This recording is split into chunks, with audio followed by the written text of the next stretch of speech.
오늘 말씀은 로마서 7장 11절에서 15절 말씀 가지고 내가 아노라라는 제목으로 함께 말씀의 인사를 나눕니다.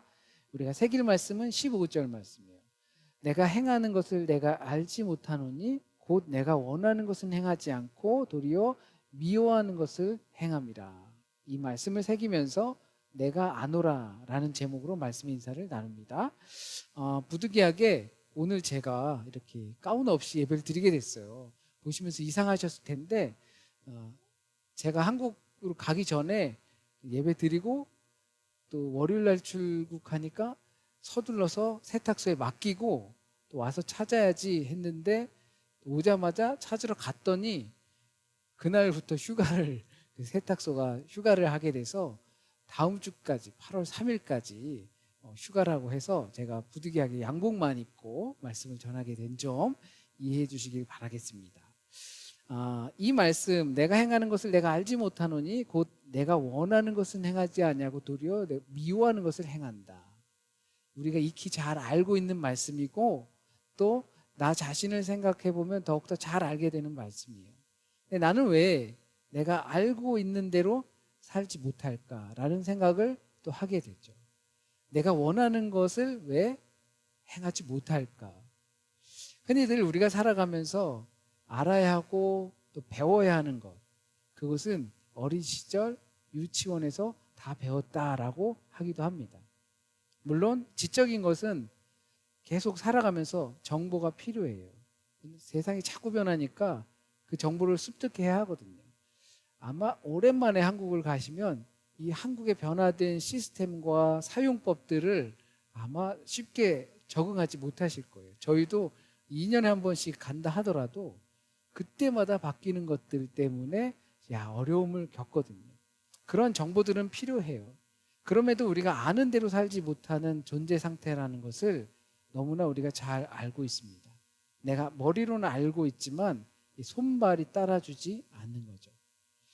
알지만 그대로 제대로 살지 못하는 또는 믿음대로 잘 살지 못하는 인간이라는 사실, 나의 존재 상태가 그렇다는 사실을 우린 잘 알고 있습니다. 우리가 아는 것과 사는 것은 그러면 어떤 관계가 있을까요? 꼭 알아야만 우리가 살 수 있을까요? 지적인 것이 항상 사회적인 것은 아닙니다. 그래도 기본적인 것은 우리가 알아야 좀 괜찮은 삶을 살게 될 거예요. 그리고 모든 인간들에게 지적인 욕구가 있어요. 알고 싶은 욕망이 있어요. 그것이 어떠한 기술적인 알미든지 아니면 저 사람은 왜 저러나 하는 호기심, 그런 가십거리에도 그런 지적인 욕구가 우리에게 있습니다. 분야는 다를 수 있어도 알고 싶어 해요. 만약 알미 필요하다면 가장 잘 알아야 할 것이 있다면 과연 그것이 무엇일까요? 정말 내게 지식이 필요하다면 그 필요한 지식이 무엇일까요? 아마도 가장 먼저는 하나님을 아는 지식일 거예요. 우리에게 그 하나님을 아는 지식이 있으면 너무나 좋겠습니다. 또 그것을 넘어 우리에게 지식이 필요하다면 우리가 살아가는 자연 세계와 물질 세계에 대한 지식일 거예요. 우리가 살아가기 위해 너무나 필요한 지식이죠. 그리고 그것을 넘어서 또 필요하다면 인간을 아는 지식인 것 같아요. 인간이란 무엇인가? 라는 것에 대해서 알고 있으면 우리가 살아가는데 너무 큰 도움이 될 것 같아요. 그리고 거기서 더 좁혀가면 나 자신에 대해서 나는 어떤 사람이고 객관적으로 나 자신에 대해서 알미 필요할 것 같아요. 삶을 살아가면서 가장 필요한 지혜의 근본인 하나님을 알고 하나님께서 지으신 세계와 물질 세계가 어떻게 이루어져 가고 또 그 세계를 주무르는 이 사람들이 어떤 존재라는 것을 알고 또한 나는 그 속에서 어떤 상태로 살아가고 있는지를 안다면 우리는 분명 지혜롭게 살아갈 수 있을 것 같습니다. 물론 인간을 다 이해한다거나 나 자신에 대해서 온전히 안다는 것은 거의 불가능에 가깝다고 생각을 해요. 어쩌면 그냥 대략적으로 큰 틀 안에서 아는 것만으로도 우린 큰 소득을 얻는 거죠. 그래서 나 자신을 온전히 이해하려고 하는 것은 삶을 살아가면서 우리에게 주어진 숙제와도 같은 거죠. 나 자신을 알기 위해서, 인간이란 무엇인지에 대해서 알기 위해서 그것을 숙제를 해결해 나가는 것이 우리의 삶일 수도 있습니다. 오늘 새길 말씀처럼 우리가 원하는 것을 행하지 못하는 상태라는 것을, 인간이 그런 상태라는 것을 안다면 우린 정말 큰 지식을 얻게 된, 소득을 얻게 된 겁니다. 왜냐하면 그것조차도 알지 못하는 사람들이 많기 때문이에요. 그래서 율법 자체로 거룩하고 선하다는 것을 잘 알고 있지만 알면서도 살 수 있는 능력이 없다는 것을 자기 자신이 알고 있다면, 그렇다면 그건 굉장히 큰 소득을 얻은 것입니다. 나는 내 생각과 삶이 동일하지 못해 라는 것을 인정하는 것은 굉장히 큰 용기예요. 그래서 인간의 문제는 단순히 지식이 부족한 것이 아니에요. 우리가 살아가는 데 있어서 여러 가지 많은 문제를 경험할 때 내가 몰라서 그런 것이 아니에요. 로마서 1장에 우리가 시작할 때도 그랬죠. 하나님께서 우리 모두에게 선을 향해서 갈 수 있는 길을 다 주셨고 너희도 솔직히 말하면 다 알고 있다. 그러나 너희가 가지 않는 것이다. 너희들의 선택이었다는 거죠. 그래서 우리는 몰라서 실패하는 것이 아닙니다. 알고도 실패하는 거죠. 원하면서도 행하지 못하는 것입니다. 옳다고 인정하면서도, 그것을 알면서도 다른 반대 방향으로 움직입니다. 성경은 왜 그런가? 라는 것에 대해서 이것이 죄 때문이다 라고 말하고 있어요. 왜 알면서도 그 아는 대로 말하지 않고 살지 않는가? 그것은 죄가 우리 안에 개입했기 때문이다 라는 것이에요. 죄는 우리에게 속임수를 쓰게 됩니다. 아담과 하와를 속였던 것처럼 인간에게 줄 수 없는 것을 줄 수 있다고 약속을 하고 우리를 속이는 것이죠. 좀 이 대표적인 이 그림을 그릴 수 있는 게 이 파우스트라는 하나의 작품을 보면 거기서 알 수 있을 거예요. 사람은 자기의 욕망이 있어서 그것을 얻기 위해 자기의 생명을 팔아버리는 것이 사람이고, 거기서 줄 수 있다고 했던 것처럼 우리는 그 약속에 속아 넘어가는 거죠. 그래서 우리 인간은 나쁜 결과를 얻으려고 죄에 빠지는 것이 아니라 사실은 좋은 것을 얻어보려고 했지만 그 죄의 속임수는 우리에게 절대 좋은 것을 줄 수 없다라는 것이죠. 그것을 경험적으로 또 지식적으로도 알면서도 기대하면서 살아가는 것이 인간의 상태라는 것이에요. 그래서 속은 사람에게 또 속고 하는 것이죠. 그것이 죄가 우리에게 하는 역할이에요. 늘 의도는 좋습니다. 하지만 그 의도대로 결과를 만들지 못해요. 내가 그런 존재라는 사실을 깨닫는 것, 그것을 깨달은 것만으로도 우리에겐 큰 소득을 얻은 거예요. 내가 생각대로 살지 못하고 말하는 대로 살지 못하고 그것이 죄의 유혹에 의해서 우리가 자꾸 넘어간다는 것은, 내게 의도는 좋았지만 그렇게 한다는 것을 내가 깨달은 것, 이것을 내가 알고 있는 것만으로도 굉장히 큰 소득입니다. 그렇다면 그런 것을 이제 아는 것으로 끝나면 안 되겠죠. 내가 난 그런 사람이야, 인간은 그런 존재야, 그러니까 세상은 어쩔 수 없어가 아니라 큰 소득을 얻었으면 어떻게 믿음을 유지해 나가야 할지, 그것이 숙제로 또 남게 돼요. 내가 그런 존재구나. 원하는 것은 행하지 못하고 도리어 미워하는 것을 행하는 상태에 빠진 사람이구나. 그렇다면 어떻게 해야 할까? 자신의 의지나 능력을 지나치게 신뢰해서는 안 됩니다. 나는 절대로 그렇지 않을 것이다 장담하기보다 내 안에 있는 죄가 언제든지 어떤 방식으로든지 나를 넘어뜨리게 할 수 있다는 사실을 꼭 기억해야 합니다. 그래서 이런 상태에 있다라는 것을 우리는 관리를 해야 합니다. 내게 있는 죄의 개입을 관리하는 태도가 필요합니다.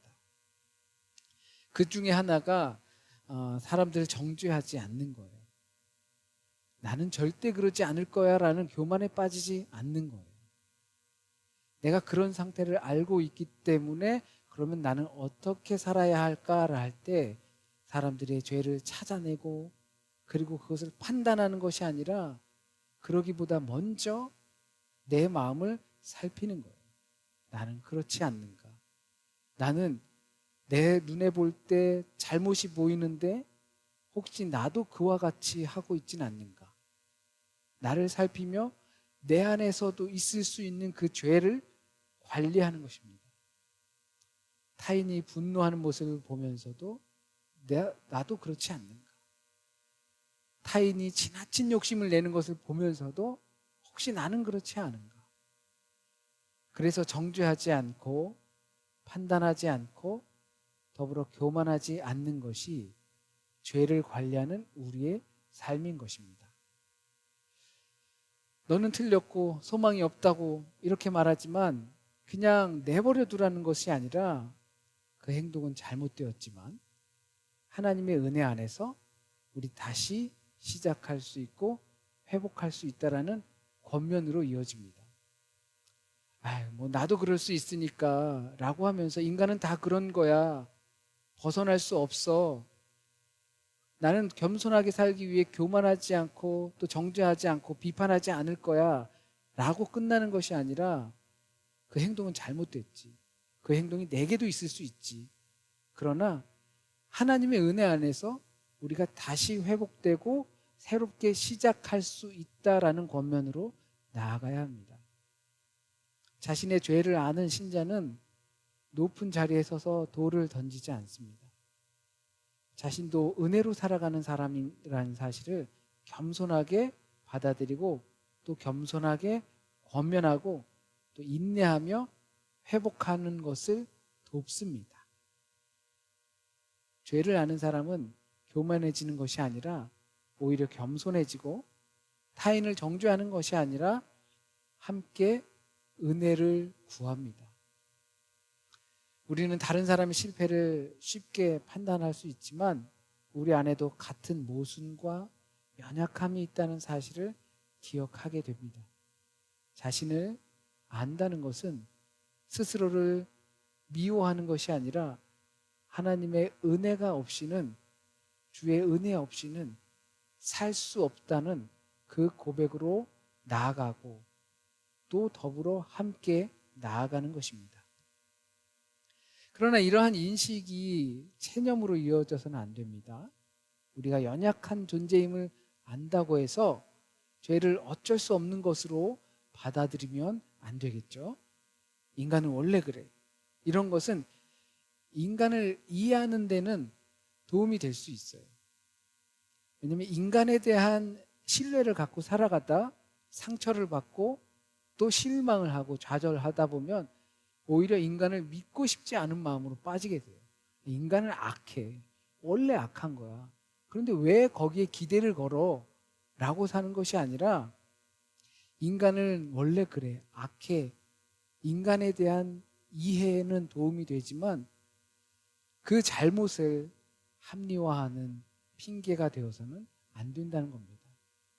인간은 원래 악하니까 사람도 죽이고 자기의 잘못을 막 다른 것으로 덮어놓고 그리고 자기는 좋은 사람인 것처럼 포장하고 원래 인간은 그래 라고 하면서 그렇게 가자는 것이 아니라 그것을 알므로 인해서 그 잘못을 합리화하는 핑계로 삼아선 안 된다는 사실입니다.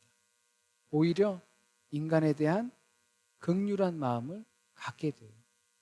불쌍하다라는 거죠. 자신이 알면서도 그 죄를 범하게 되는 그러한 존재 상태에 있다는 것을 긍휼히 여기는 것입니다. 죄를 다스린다는 것은 자기 자신을 의지를 맹신하는 것이 아닙니다. 내 안의 죄가 언제 어떤 감정과 욕망을 통해 나타나는지를 살피고 죄가 행동으로 커지기 전에 멈추는 것입니다. 분노가 올라올 땐 말을 느리게 하고, 타인을 판단하고 싶을 때는 자신을 먼저 거울 삼아 돌아보고, 또 잘못했을 땐 변명하지 않고 사과하는 것, 그것이 우리 그리스도인의 성숙된 작은 순종입니다. 이러한 변화는 내가 한 번 결심하고 한 번 행했다고 해서 이루어지는 것이 아니죠. 매일 반복하는 선택 속에서 조금씩 조금씩 나아지는 겁니다. 우리가 넘어지지 않는 사람이 아니라 넘어질 때 다시 하나님께 나아가는 사람이 신자입니다. 성도입니다. 우리는 절대 넘어지지 않는 사람들이 아니에요. 넘어질 때 하나님 의지하고 하나님의 은혜를 구하고 서로를 긍휼히 여기면서 하나님의 은혜로 말미암아 함께 회복되어져 나갈 것을 기대하면서 다시 한번 일어서는 것, 그것이 성도이고 신자입니다. 그럴 때 가장 필요한 것이 성령의 도우심입니다. 우리가 이 이후에도 이 7장 후반 마지막 부분에 오호라 나는 공고한 자로다, 누가 이 사망의 늪에서 나를 건져내리오 하면서 바울이 탄식을 하죠. 8장으로 넘어가면서 이 성령에 대해서 깊이 있게 이야기를 합니다. 성령께서 내가 알지 못하는 것을 구하고 계신다. 오죽하면 성령께서 나를 대신하여 구하신다 라고 이야기를 하고 계세요. 이러한 모든 가운데서 인간이란 상태를 파악하고 내 안에 있는 죄를 내가 관리하고 그리고 나의 모습을 관리하면서 나아갈 때 내 힘과 생각과 의지력으로 되는 것이 아니라 성령의 도우심, 그것이 아니면 불가능하다는 사실을 우리가 꼭 되새겨야 합니다. 우리는 선을 원하면서도 행하지 못하고 오히려 미워하는 일을 반복하는 그러한 존재입니다. 이 사실을 우리가 알고 있다면 자신의 의로움을 자랑하거나 다른 사람의 실패를 쉽게 정죄해서는 안 됩니다. 우리 모두가 하나님의 은혜 없이는 살 수 없는 사람들이기 때문에 그래요. 그러나 인간의 연약함을 내가 죄를 져도 된다라는 핑계로 삼아서는 안 되고, 내 안의 죄가 언제 어떤 욕망과 어떤 모습으로 통해 나타날지 스스로 살펴야 하고, 성령을 의지하여 매일매일 선택하는 하나님의 선택으로 작은 순종으로 우리의 삶을 성숙되게 만들어 가야 합니다. 오늘 한번 멈추고, 오늘 한 번으로 멈추거나 한 번 자신을 돌아보고 한 번 용서로 끝나는 것이 아니라 우리에게 주어진 삶 안에서 변함없이 꾸준히 성령님을 의지하며 은혜를 간구하며 그 죄와 싸움을 포기하지 않는 저와 여러분이 되길 진심으로 소원합니다. 아멘.